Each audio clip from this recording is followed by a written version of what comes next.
boa tarde ou bom dia a todos que não estão nos assistindo presencialmente e a todos que estão aqui também, de novo, oficialmente. Eu vou apresentar, então, a professora doutora Aline Fernanda Fishborn, que veio falar com a gente sobre meditação. Ela é docente de enfermagem na Unisc, doutora em desenvolvimento regional, instrutora de meditação e reikiana, as coisas que eu particularmente amo muito, e coach de relacionamento. E muito bem-vinda, a gente está muito grata de tu estar aqui para falar com a gente, compartilhar tuas experiências, e te dou o palco contigo. Então, tá bom, pessoal. Prazer estar aqui, agradecer ao Rafael que me fez o convite, né?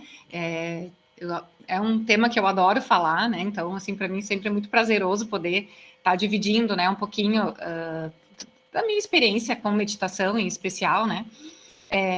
E aí, assim, eu até por ser professora também, né, gente, assim, eu gosto muito dessa interação com os alunos, tá? Então, assim, quero que vocês se sintam muito à vontade para perguntar, né? Eu sei que essa coisa, à distância fica uma coisa, parece mais difícil da gente socializar, assim, mas se preferirem escrever no chat ali, eu vou lendo, vou acompanhando, tá? E também, se preferirem perguntar depois no final, quiserem ir aí anotando algumas dúvidas de vocês, também bem tranquilo, tá? Mas é importante que vocês possam estar interagindo né, e se não entenderem alguma coisa, eu posso também estar esclarecendo, né? É importante que a gente consiga se fazer entender aqui, né? Bom, gente, então, assim, eu vou começar falando brevemente. Ainda que eu sei que vocês já estão com algumas discussões que vocês já fizeram, o Rafael me passou que vocês já têm esses encontros, né, com a temática, né, de espiritualidade e saúde. Então, assim, né, a gente não está partindo do zero, né, está partindo, são alunos que têm interesse nessa área, o que é bem importante também, né. Mas, assim, para que a gente possa falar um pouco e chegar na meditação como uma estratégia, como uma ferramenta, inclusive de autoconhecimento, de autocontrole, de gestão das emoções, né, de uma maior, talvez, conexão, né, com esse nosso pilar espiritual, acho que a primeira coisa, assim, é a gente reforçar e retomar, né, esse conceito de saúde como esse algo mais ampliado, né, que a gente consiga, né, enquanto futuros profissionais de saúde, alguns profissionais de saúde, olhar para a saúde com esse viés também da espiritualidade, né. E por muito tempo, né, gente, para quem já está talvez nessa área pesquisando e lendo um pouco sobre esse tema, ainda era um tema muito, talvez até tabu, né, a gente falar sobre a questão espiritual, assim, na área da saúde, né, e até realmente por crenças e por toda uma construção social que foi feita a partir, né, dessa temática, assim, da espiritualidade.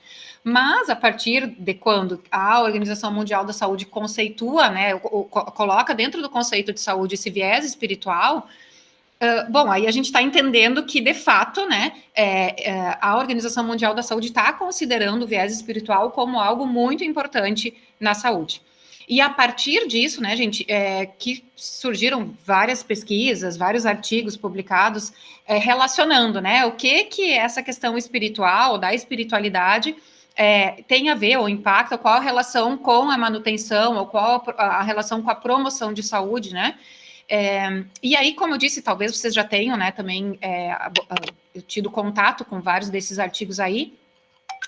De uma forma bem rápida, assim, eu dei uma revisada, assim, nesses últimos, né, porque enquanto professora da Unisc, eu faço parte do grupo de pesquisa lá, de promoção de saúde, e as últimas pesquisas que eu estava mais envolvida justamente eram na implantação das PICs, né, das práticas integrativas e complementares, aqui na região, né?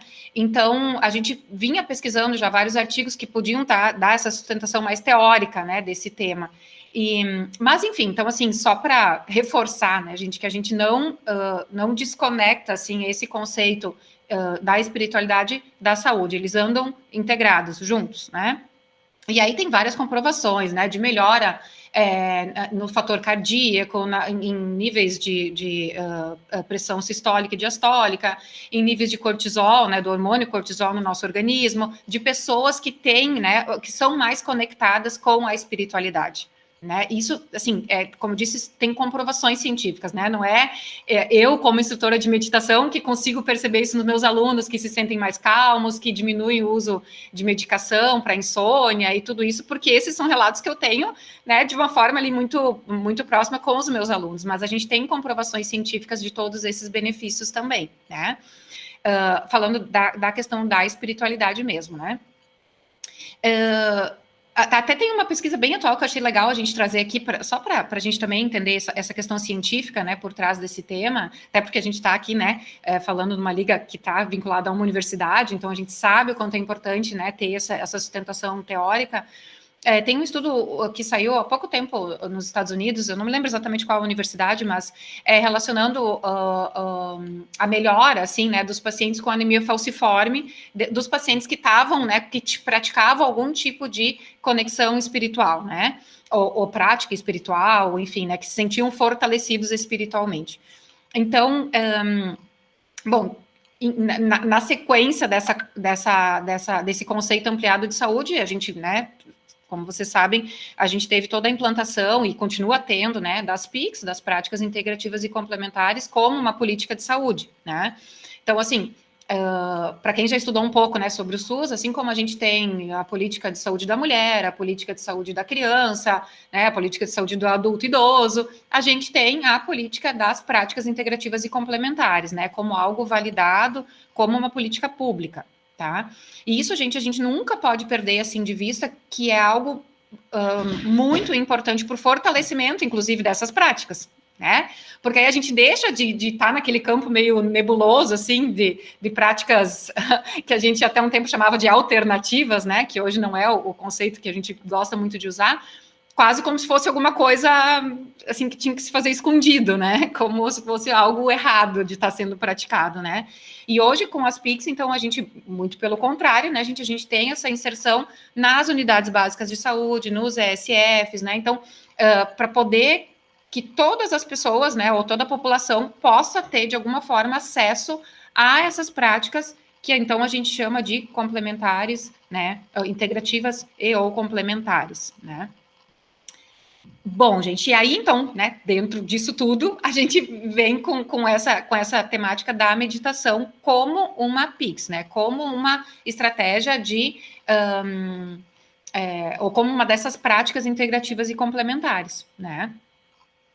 E eu não sei, assim, até que ponto vocês já experimentaram, vocês já tentaram, né, provavelmente tem muitos aqui que já meditam, ou que já tentaram, pelo menos, meditar, né, e eu acho tão importante a gente reforçar isso, para além da gente pensar enquanto profissional de saúde, de poder, talvez, né, estar usando na nossa prática com os outros pacientes, usuários, enfim, mas também para nós, para a gente enquanto pessoa mesmo, né? E se vocês já tiveram a oportunidade de ir para campo de prática, para quem já pratica, para quem está, né, já colocando a mão na massa mesmo lá com os pacientes, sabe o quanto é importante a gente estar bem fortalecido, né? A gente espiritualmente, né? Para a gente poder lidar com situações na área da saúde que não são, muitas vezes, tão prazerosas assim, né? A gente lida com situações muito delicadas, normalmente, né, na área da saúde. Então, eu costumo dizer para os meus alunos da enfermagem, né, eu sou enfermeira, o quanto é difícil a gente cuidar do nosso paciente se a gente não se sente cuidado, né? Se a gente não está bem com a gente mesmo, né? E quando a gente fala isso, né, a gente fugir um pouco dessa ideia de estar sempre muito bem, com uma energia lá em cima, não é nem isso que eu estou falando, mas é a gente entender, né, essa importância do nosso bem-estar para que a gente possa oferecer esse cuidado para o nosso paciente, para o nosso usuário, né?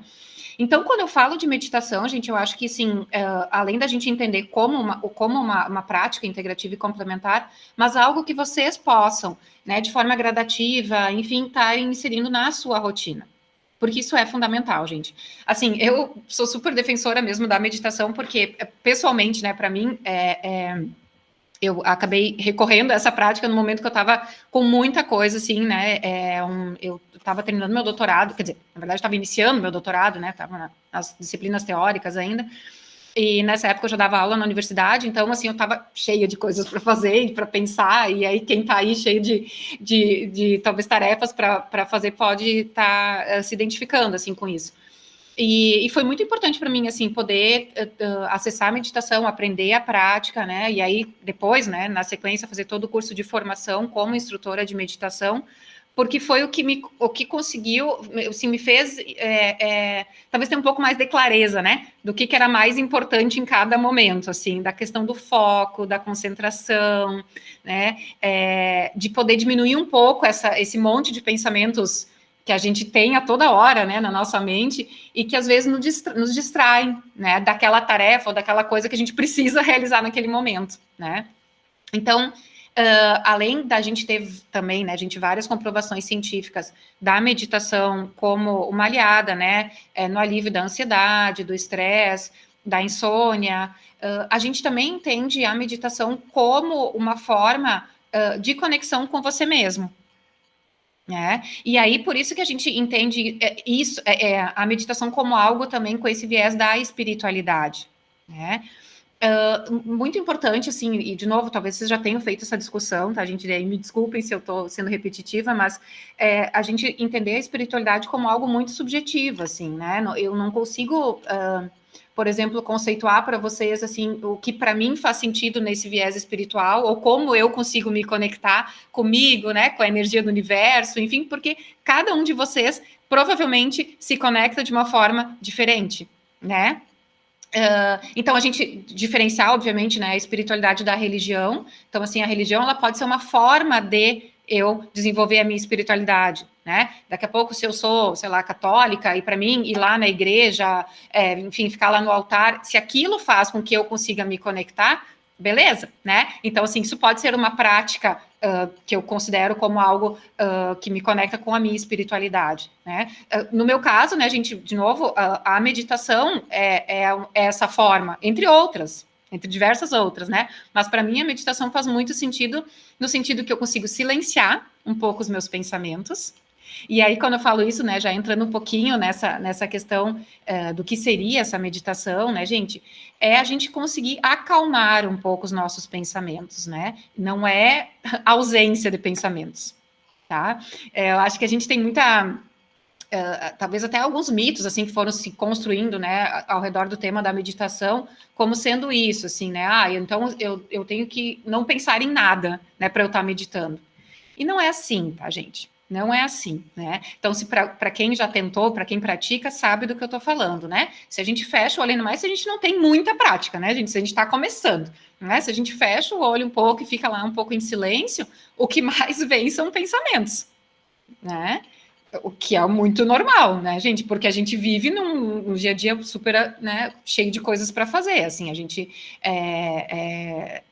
quer dizer, a nossa rotina normalmente é muito cheia de tarefas, né? Então é muito normal a gente fechar o olho um pouco, tentar se concentrar um pouco, ficar mais em silêncio e virem muitos pensamentos. Então, a ideia da meditação é justamente a gente conseguir acalmar um pouco esses pensamentos, né? E os espaços entre um pensamento e outro seriam esses espaços de vazio, né? Que é quando a gente diz que, de fato, a gente está meditando, né? E isso, né, gente, assim, por isso que eu digo que é uma forma de conexão, porque é justamente nesse vazio, né, gente, sem esse monte de intromissão de pensamentos que a gente consegue se conectar com a gente mesmo, né? Com a nossa essência, com o que a gente talvez veio fazer aqui, com a nossa, talvez, conexão com o universo, enfim, né? É essa volta para o eu, assim, né? Para a nossa essência. Então, eu né, trago a meditação como uma forma, uma estratégia para a gente poder estar lidando ou fortalecendo esse nosso pilar espiritual, né? Enquanto profissionais de saúde, né? Mas também enquanto pessoa, né? Enquanto pessoas que também precisam lidar com os seus desafios, com as suas questões pessoais, com as questões do trabalho, com as questões da família, do relacionamento, enfim, né? Deixa eu ver o que mais que. E daí, gente, assim, acho que é importante a gente reforçar também, né, que enquanto trabalhadores de saúde, né, como eu estava dizendo antes, a gente tem esse desafio de lidar com situações delicadas dos nossos pacientes normalmente, né, ou muitas vezes a gente se depara com situações delicadas.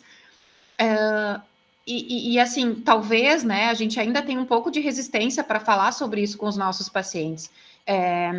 Não é nem estimular algum tipo de prática espiritual, não é isso, né, gente? Mas é talvez, né, na entrevista, na anamnese, no momento que eu estou lá conversando com o meu paciente, que eu possa também indagar sobre algum tipo de crença, sobre o que ele acredita. Vocês entendem? Assim, e se vocês forem olhar, nós na área da enfermagem, a gente acaba, usando muitos instrumentos de histórico do paciente, né, para fazer essa entrevista inicial, e nem todos abordam essa questão da espiritualidade, né? E se abordam, né, eles abordam muito com viés religioso, né? Tipo, qual a sua religião, né? Então, assim, quase como que se, para eu dizer que eu sou uma pessoa espiritualizada, eu tenho que estar vinculado a alguma religião, né? Então, assim, eu acho que a gente ainda tem muita coisa para vencer, para quebrar de tabus, assim, nessa área da espiritualidade.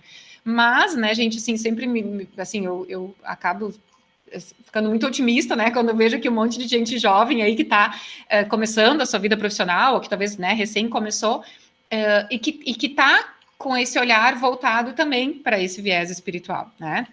Da espiritualidade.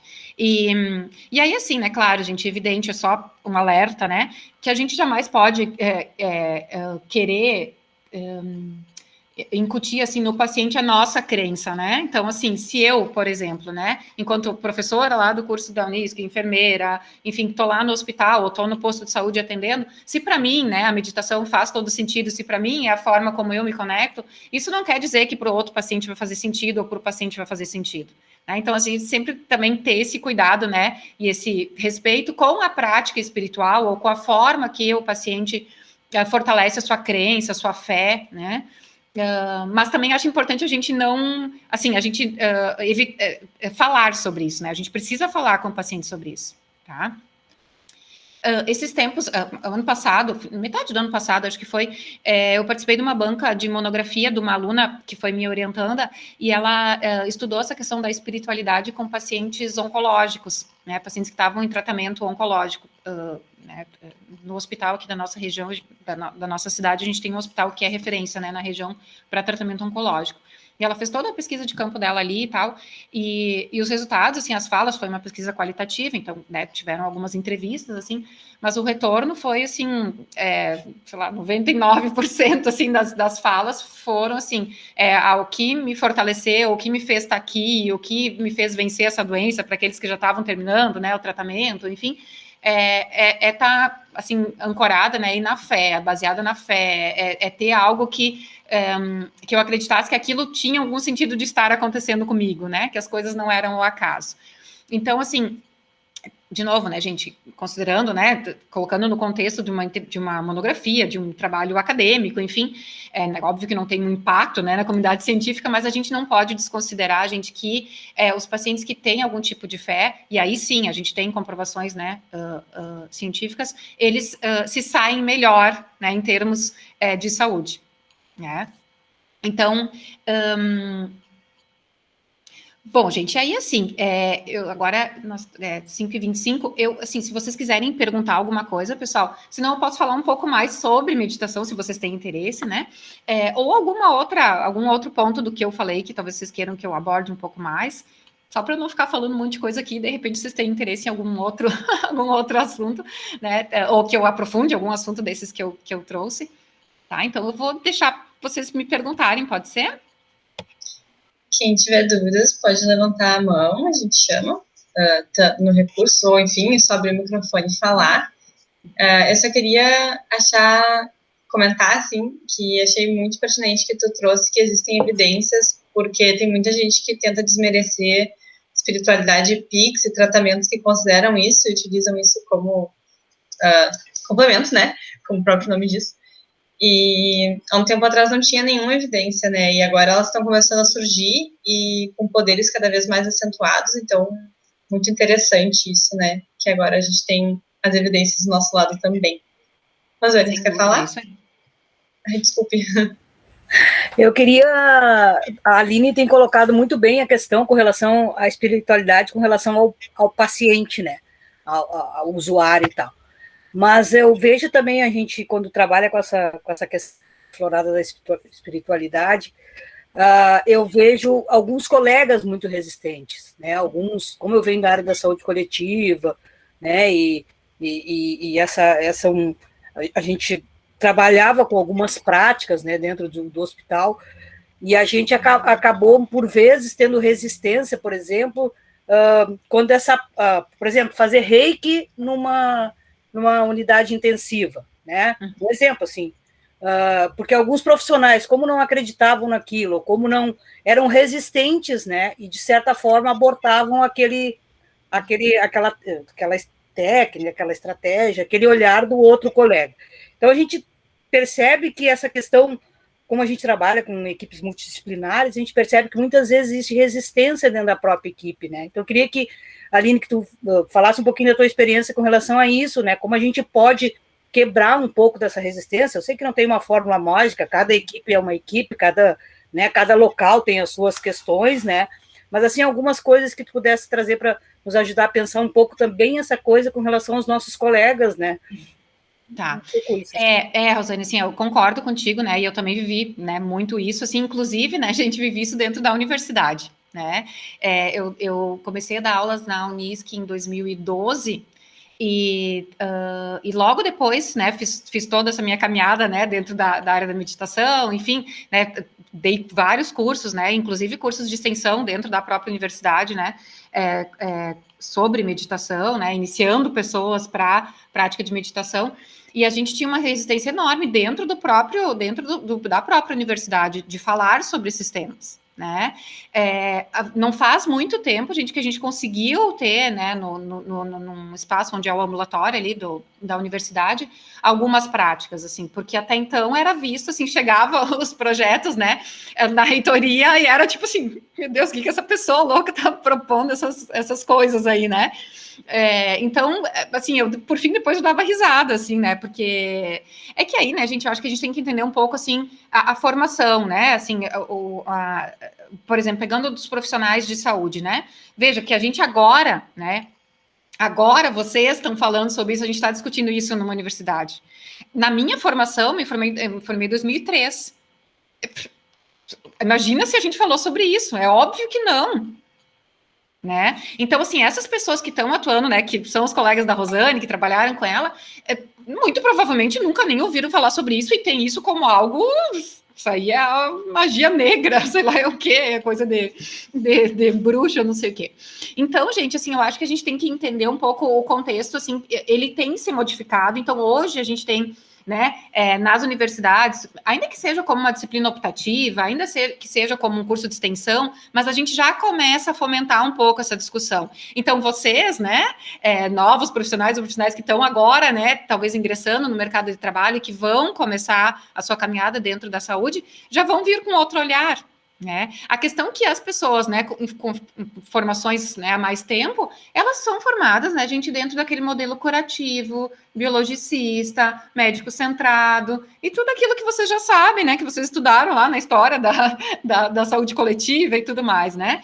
Então, a gente pensar numa equipe multiprofissional, pensar que cada profissional de saúde tem as suas habilidades e competências, né, para lidar com o seu paciente.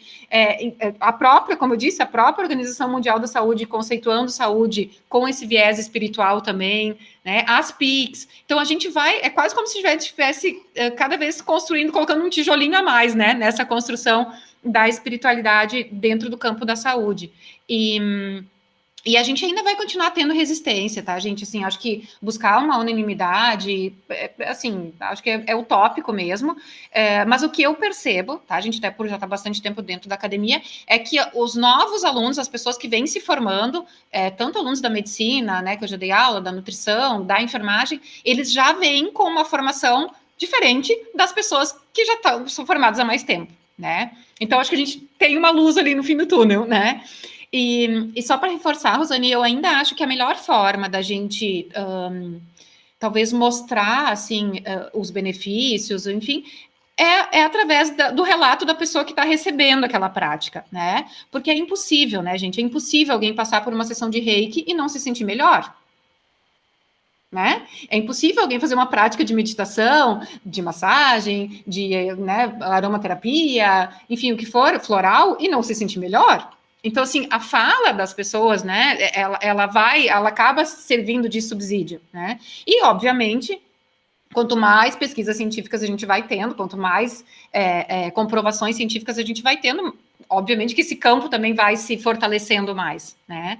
E eu acho que é de passinho em passinho, assim, a gente tem que cuidar um pouco quando a gente entra numa instituição talvez muito tradicional, né, com pessoas, às vezes com formação, né, de mais tempo, da gente querer chegar já mudando tudo, né? Eu costumava brincar com os meus alunos, né, porque as minhas alunas, que principalmente quem fez os temas de monografia, né, que fizeram voltados com as PICs, sai com aquilo assim, né, tipo, querem revolucionar o mundo, né, e aí eu sempre dizia, vão devagar, né, vai sentindo o terreno, vai, né, e hoje, dentro do próprio hospital, que é o hospital universitário aqui, de Santa Cruz, a gente já tem aromaterapia no bloco cirúrgico, na sala de espera do bloco cirúrgico, a gente tem aromaterapia na sala lá da maternidade, então, assim, já tem várias práticas acontecendo que foram implementadas pelos alunos. Às vezes ali como um projeto de estágio, como algo ainda, né, muito lá da graduação ainda, mas que acabou se mantendo porque teve relatos muito positivos, né? Então, assim, acho que de pouquinho em pouquinho a gente já está avançando, né, gente? E sempre pensar que essa quebra de paradigma, de modelo, né? Inclusive modelo de saúde, ela, obviamente, que ela não acontece de um dia para o outro, né, gente? É algo que precisa de um tempo, assim, para ir sendo construído, né? Concordo muito com a Aline, eu acho que é isso mesmo, tem muito a ver, eu acho, com a formação, isso, ela fala muito bem, assim, ela trouxe questões que eu concordo plenamente, assim, com a fala dela, e é isso mesmo, é um passinho de cada vez, mas não quero complementar, não, só agradecer, porque a resposta foi bem boa. Assim. Obrigada.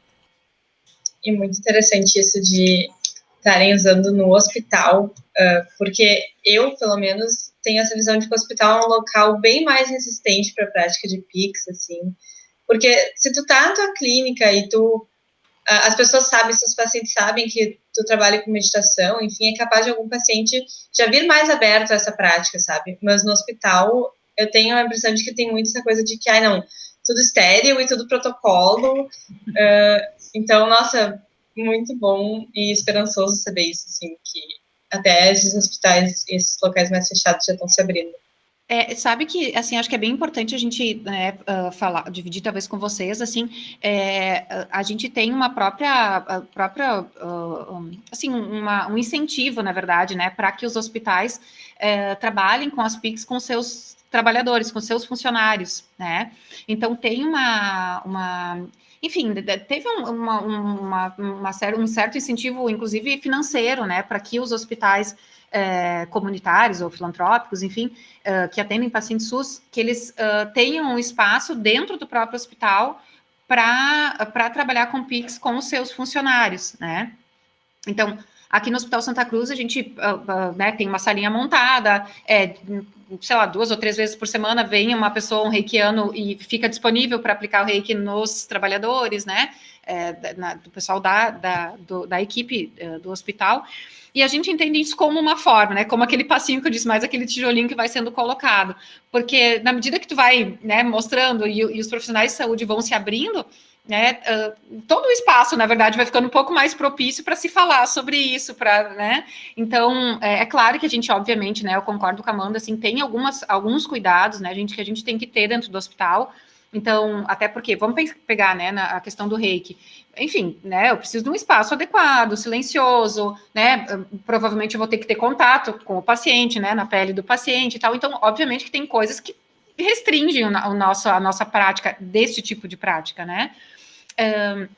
Mas, por outro lado, né, gente, assim, sala de espera com os próprios familiares, né? Então, assim, tem como a gente pensar em estratégias, né?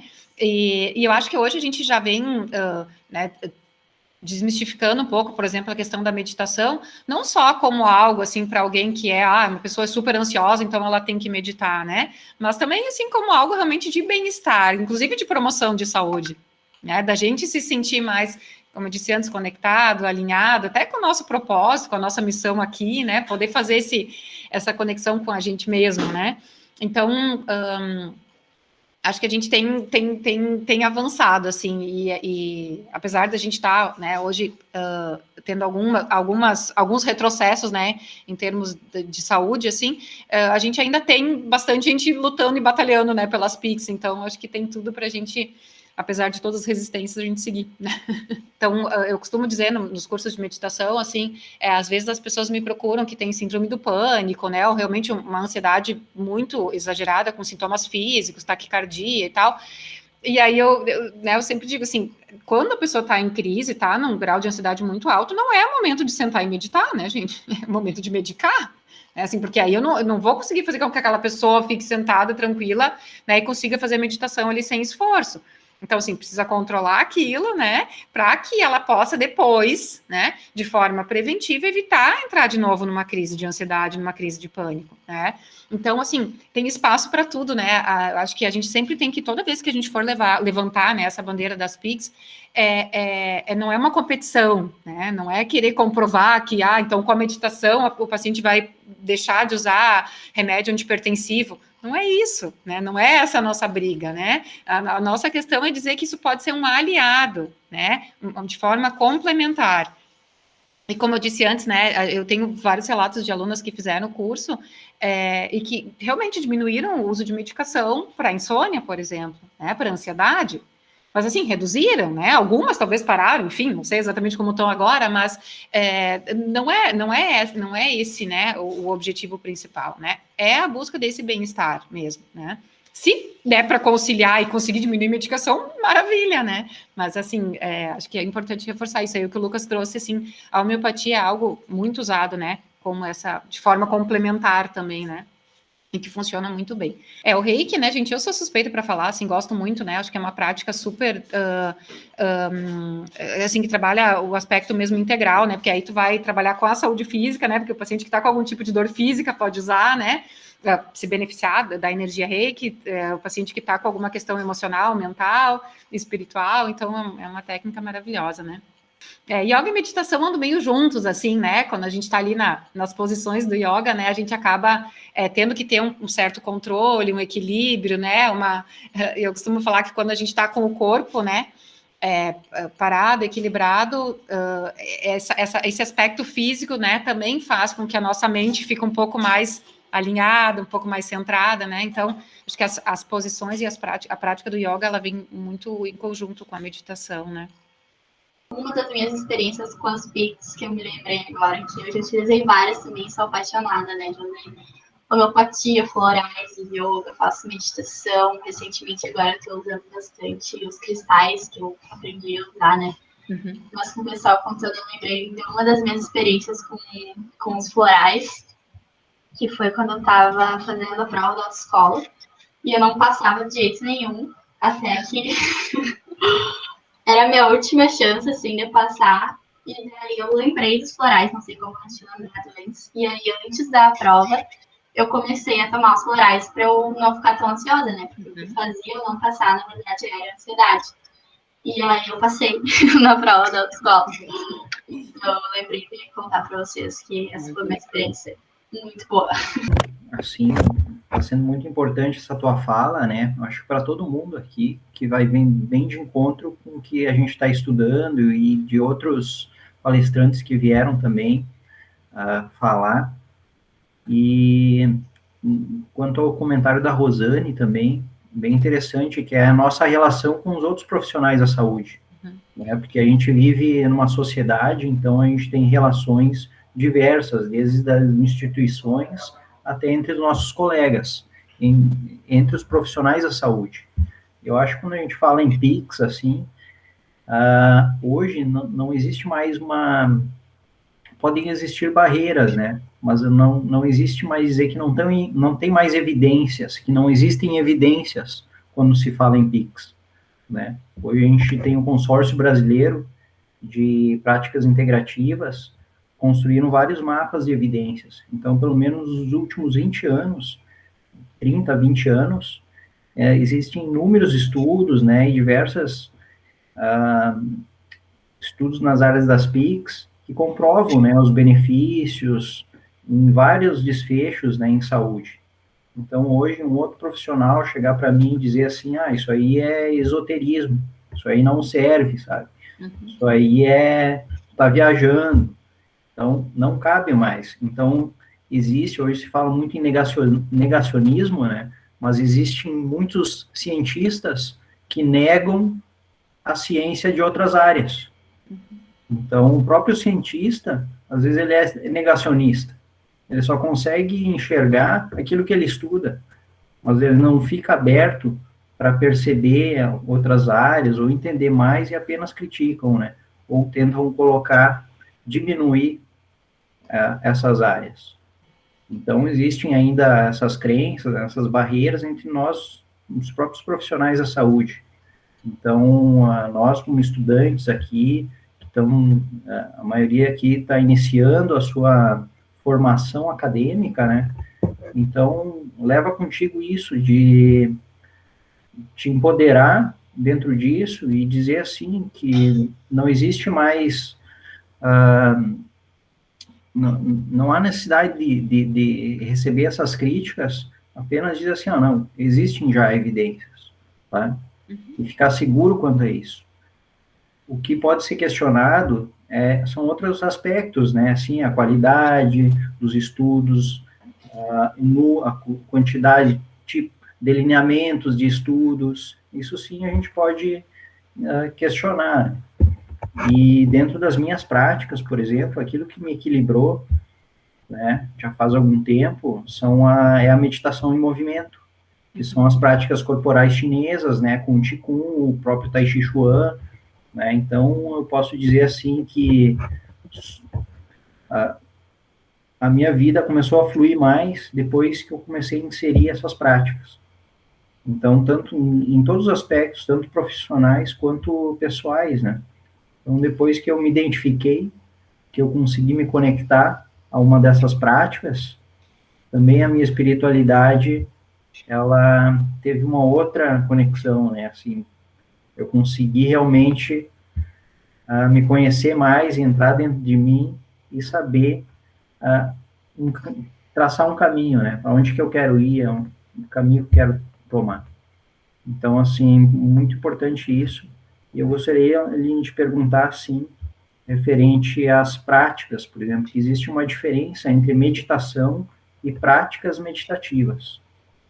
Como é que tu enxerga essa relação, né, dentro da área da saúde, assim, né, e quais são as práticas de meditação que tu já experienciou? E qual é aquela que tu utiliza mais no teu dia a dia, assim? Então, assim, acho que essa fala do Rafael é bem importante, porque as pessoas, às vezes, de novo, né, algumas construções que foram feitas ao redor da meditação, elas são mitos, né, não são verdades, assim. Então, a primeira coisa é a gente entender que existem realmente várias práticas, né, várias formas de estar meditando. Então, por exemplo, quando o Rafael traz a meditação em movimento, enfim, né, mais uma prática corporal, é uma forma, né? É uma forma de estar meditando. A gente tem o mindfulness, né? Que alguém ali comentou, também como uma forma, né? E aí, quando eu falo, a gente tem essa possibilidade de estar fazendo um tipo de meditação, por exemplo, de olho aberto, né? É um pouco disso, né? Porque o mindfulness vai te colocar com a tua mente atenta, né? Que seria essa tradução, para o momento presente, né? Então, se eu estou 100% focado, por exemplo, naquilo que eu estou fazendo, sem tantas intromissões de pensamentos externos, eu também estou desempenhando ou desenvolvendo ali um tipo de prática meditativa, né? A gente tem, eu uso muito, né, e é o que mais, assim, os alunos, quando fazem o curso, eu acabo falando um pouquinho de cada dessas, né, mas, assim, muita gente que está iniciando na prática de meditação, acaba usando as meditações guiadas, né, que são aquelas quando alguém vai falando alguma coisa, enfim, né, e aí, entre uma fala e outra, da pessoa que está conduzindo, a gente tem aqueles momentos de silêncio, né, então, que são importantes, né, para que a gente consiga se deparar justamente, né, com essa vinda de pensamentos externos, né? Então, para quem já né, tentou meditar ou já medita, talvez consiga acompanhar melhor isso, né? Quando tem alguém guiando, a gente vai ali, né, sendo conduzido por aquela voz, enfim. Quando a pessoa para de falar, né, a gente se depara com aquele justamente o silêncio, né? E é o que faz com que a gente consiga ver assim esse fluxo de pensamentos e tudo mais, né? E entender, né, gente, talvez o mais importante de tudo, né, entender que esses pensamentos, né, eles podem ser organizados ou controlados por você, né. Então, assim, a meditação guiada como sendo uma das principais, principalmente para quem está iniciando, mas a meditação transcendental, que é aquela que a gente usa mais os mantras, né, que a gente usa algum tipo de som, né, as taças tibetanas, enfim, essas são meditações, né, que realmente são as que a gente aprende com a origem mais mesmo, né, na Índia e tal, que são usadas, que são cercadas de alguns sons repetidos, para auxiliar nesse processo de concentração, né? Então, por exemplo, quando a gente fala de mantra, né, seria essas palavras ou frases repetidas, né, sempre numa sequência, para fazer ou para auxiliar nesse controle da mente, né? Então, a meditação transcendental, ela se utiliza mais deste tipo de sons, de estratégias, enfim, né, para conseguir dar uma organizada nos pensamentos. Então, gente, assim, nos profissionais de saúde, nos meus alunos, né, o que mais funciona, então, é a meditação guiada e meditação com mantra, né? A gente tem várias pessoas, assim como o Rafael falou, que gostam muito das meditações ativas, né? Da coisa do movimento, do corpo, né? Como alguns tipos de prática mesmo, mas também a própria meditação, com alguma música, né? Acaba se assemelhando muito, né, gente, com a dança circular, né? Com alguma coisa, com essas práticas mais de movimento, tá? As meditações ativas, assim, eu não tenho, não é o meu chão, assim, né? A minha formação não passou por elas. Mas eu sei que muitas pessoas conseguem estar se conectando e realmente relaxando um pouco os pensamentos através desse tipo de movimento corporal, né?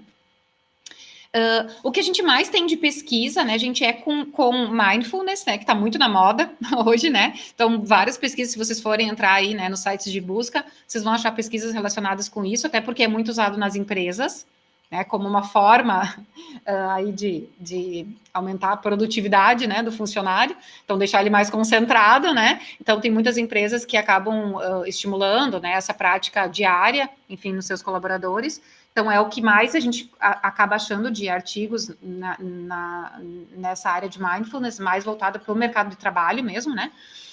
E a meditação transcendental, que é a mais, né, gente, a mais, talvez a que tenha mais o pezinho, né, na Índia mesmo, e que seja a mais originária, assim, né. Eu tenho duas colegas que ficaram um tempo na Índia e elas reforçaram isso, né, o que a gente lia nos livros, ouvia nos artigos, que eles lá têm o hábito, né, de 2 vezes por dia fazer meditação, né, quando o sol está nascendo, quando o sol está se pondo, né, pela questão de energia mesmo, né, de acompanhar ou de aproveitar essa energia, né, e eles usam muito de mantras, então sempre no início da meditação, né, eles ouvem e cantam, né, porque o mantra tem isso de estar entoando, né, isso ajuda na própria vibração, assim, na própria sintonia, né, de energia, então é importante, além de escutar o mantra, a gente poder cantar, né, entoar o mantra. E aí, sim, ficam alguns minutos, né, cantando o mantra. Então, eles ficam um tempo ali entoando o mantra, e aí depois realmente ficam, né, um tempo ali em silêncio, para cada um fazer a sua forma de conexão, né. Referente a ti, por exemplo, que tu comentaste que começou a meditar quando iniciou o doutorado, isso? Uhum. E antes disso, como é que tu via, assim, a meditação, como é que tu... Então, acho que é bem importante essa pergunta, Rafael, eu até nem ia falar, não ia me passar de falar disso, assim, né, até, gente, se vocês têm interesse dessa área, talvez dá para vocês darem uma olhada lá no meu canal do Instagram, né, eu acabo falando bastante sobre essas coisas, né, é o meu nome, @AlineFernandaFishburn. Mas essa a minha entrada, na verdade, no campo da meditação, ela teve, assim, eu acho que é bem interessante a história, porque eu nunca fui, né? Eu sempre achei que eu nunca ia conseguir meditar, né? Sempre me considerei uma pessoa super agitada, enfim, né? Com um monte de pensamentos. Então, pensei, quase como a prática não é para mim, assim. Mas, como eu disse, né? Como eu estava num momento bem ruim, assim, de muita coisa para fazer ao mesmo tempo, eu tava meio que no limite, sabe? Quando a gente tá, tipo, ou eu procuro alguma prática dessas, ou eu vou ter que fazer medicação, vou ter que entrar, né? Vou ter que realmente usar alguma coisa, porque eu tava com dificuldades de dormir, né? Tava com insônia. Então, assim, acordava de noite com um monte de pensamento, tentando me lembrar tudo que eu tinha para fazer no outro dia, enfim. E aí eu pensei, bom, comecei a ler e tal, né, como já era da saúde, assim, eu disse, tá, vou tentar fazer uma prática de meditação, né, como aluna, né, gente, óbvio, né, não comecei com a formação, né. E aí é muito interessante, porque a primeira experiência que eu tive com meditação foi horrível, horrível.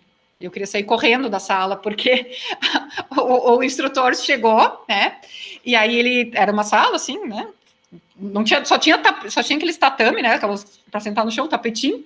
Aí eu já pensei, ai meu Deus, não vai ter uma cadeirinha para eu sentar aqui, né? Tá, não, senta no chão, encosta na parede, se tiver doendo a coluna. E assim, ele já colocou, né? Por isso que eu digo, né? Achei que realmente não foi muito bem conduzido. Já, né, colocou a gente naquela posição de lótus, e eu nunca tinha me sentado assim, né? Com aquelas pernas cruzadas ali.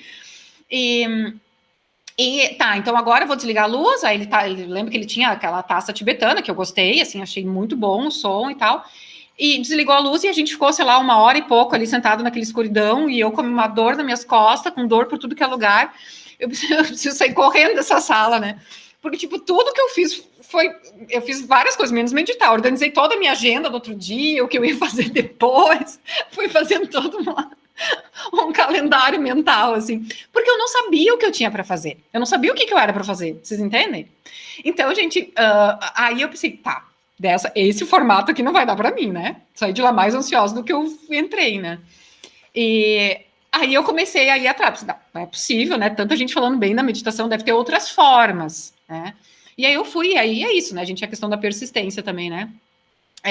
Aí eu descobri uma outra pessoa que dava cursos. Aí eu fui fazer a primeira aula com ela, aí sim, porque aí era isso, né, gente? Entender a meditação como essa prática mental. Então eu não consigo, gente, assim, se eu sou uma pessoa que eu nunca fiz uma prática, eu não vou conseguir ficar 1 hora com o olho fechado na escuridão. Entende? Assim, é a mesma coisa do exercício físico, né? Acho que essa analogia ela é fácil da gente entender. Se eu não corro, se eu não faço nada de atividade física, eu não posso correr 10 quilômetros no primeiro dia, né? Não vou conseguir.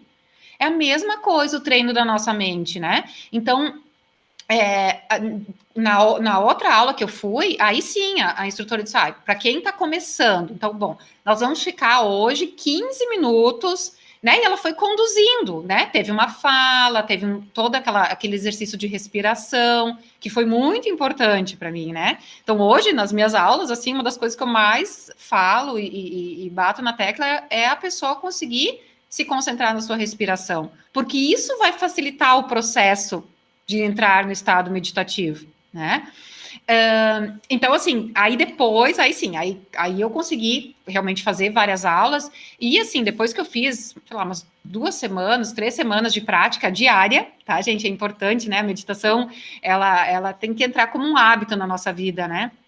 Então, depois que eu fiz umas 2 ou 3 semanas, não lembro exatamente, nossa, eu já senti, assim, uma melhora enorme, né? Na concentração, no foco, no meu sono, né? Eu, né, uma pessoa mais tranquila, mais calma, não tão reativa. Então, eu fui vendo vários benefícios. E aí que eu pensei, uau, tipo, aqui tem uma coisa muito boa, assim, eu preciso ensinar isso para as outras pessoas, né? Porque para mim fez todo sentido.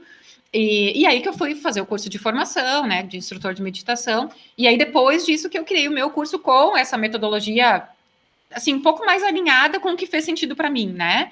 Então, essa flexibilidade do local de meditar, de não precisar ser no chão, de poder ser numa cadeira, numa poltrona, no sofá, né? Desde que a gente mantenha, claro, né, algumas coisas ali de postura. O tempo, né, gente? Então, assim, tem que ser gradativo, né? E ninguém precisa ficar 1 hora e meia, 2 horas meditando para se sentir uma pessoa mais calma, né? Se a gente faz uma prática de 12, 15 minutos por dia, a gente já vai sentir os benefícios, né?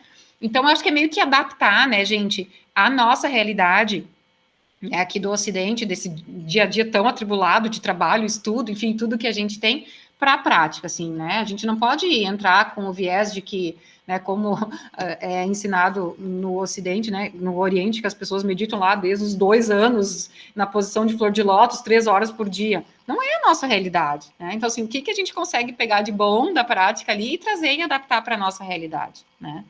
Então, assim, a minha história dentro da meditação é mais ou menos essa, né? E é um pouco do que eu levo para os alunos, então, assim, né? Para a gente não se traumatizar. Eu sempre digo que a meditação ela tem que ser sem esforço, né? Acho que isso é uma fala importante, assim, se tá desconfortável, se tá ruim, se já começa a doer tudo que é coisa, é hora de parar, assim, para e volta no outro dia, e faz mais um pouquinho, né? Até o corpo ir se adaptando também, e a mente, claro, né?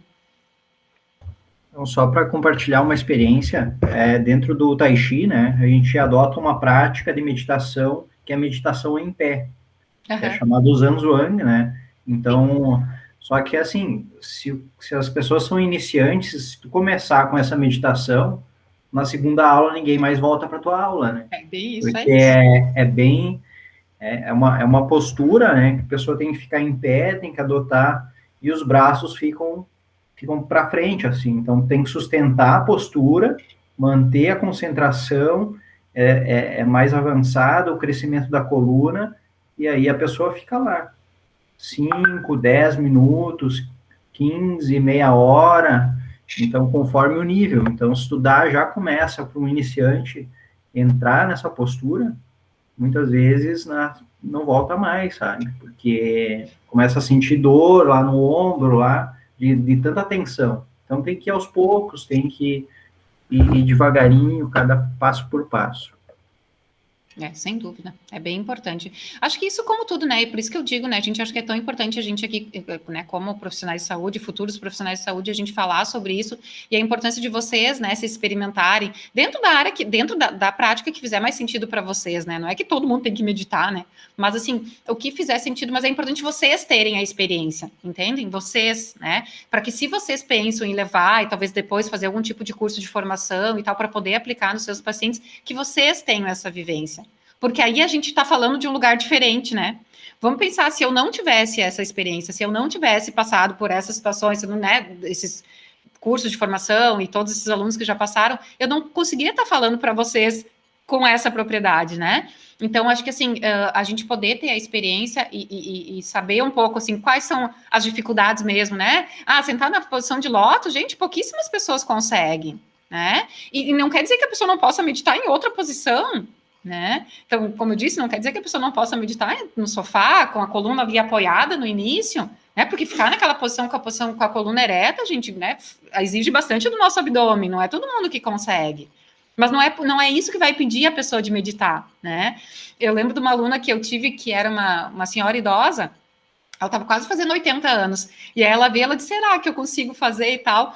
E eu achei um amor, assim, porque realmente foi a pessoa, né, mais velha, assim, que fez o curso comigo. E ela fez todo o curso sentada, né? A gente pegou uma cadeira um pouquinho maior, assim, colocou umas almofadas atrás para ela ficar com a coluna retinha, ereta. Ela ficou todo o tempo ali, aí ela brincava, né? Ela dizia, se eu sentar no chão, ninguém me levanta mais, né? Então, assim, não tem problema, a senhora vai ficar na cadeira, né? E ela fez e conseguiu fazer e faz até hoje, sentadinha na poltrona dela, lá na casa dela. Eu acho que com certeza a gente poderia passar dias conversando contigo sobre isso. Nossa, é muito interessante. A gente, infelizmente, está, assim, chegando no final da nossa reunião. Eu queria te perguntar se, de repente, se alguém tiver mais alguma dúvida, podem enviar para o Rafael e ele te envia, ou se tu se sentir confortável de botar teu e-mail no chat também, fica à vontade, tá? E agradecer muito, imensamente, em nome da Liga inteira. Foi muito construtivo poder ter essa conversa contigo. E porque não só por tu ter a sabedoria, como por tu ter todas essas experiências para poder embasar, né? E muito bom para a gente também poder conversar com alguém que tem essas experiências, porque a gente está recém começando. E realmente, como muita gente falou, tipo, dá esperança de continuar, assim. Então, muito, muito obrigada. Gratidão imensa. E eu acho que, se tu quiser dizer alguma coisa, senão os ligantes podem ficar, por favor, que depois a gente vai ter alguns avisos.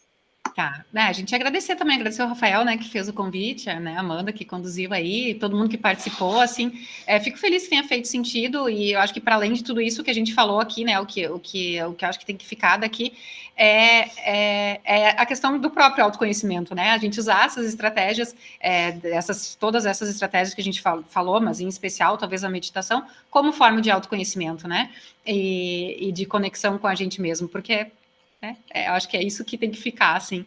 E é isso, tá, gente? Se vocês tiverem dúvidas, eu coloquei meu e-mail ali institucional, também coloquei ali meu Instagram, né? Para quem quiser, claro, né, gente? Lá eu tenho, falo sobre vários assuntos, mas muitos relacionados, né, com autoconhecimento, desenvolvimento pessoal e também na área de relacionamentos. Então, se quiserem me chamar por lá, também não tem problema nenhum. Tá, gente? Agradecer e ficar à disposição de vocês. E que legal, fico muito feliz, assim, fico muito orgulhosa quando vejo um monte de gente pensando sobre esses temas aí. Certo, gente? Obrigada, então. Até mais.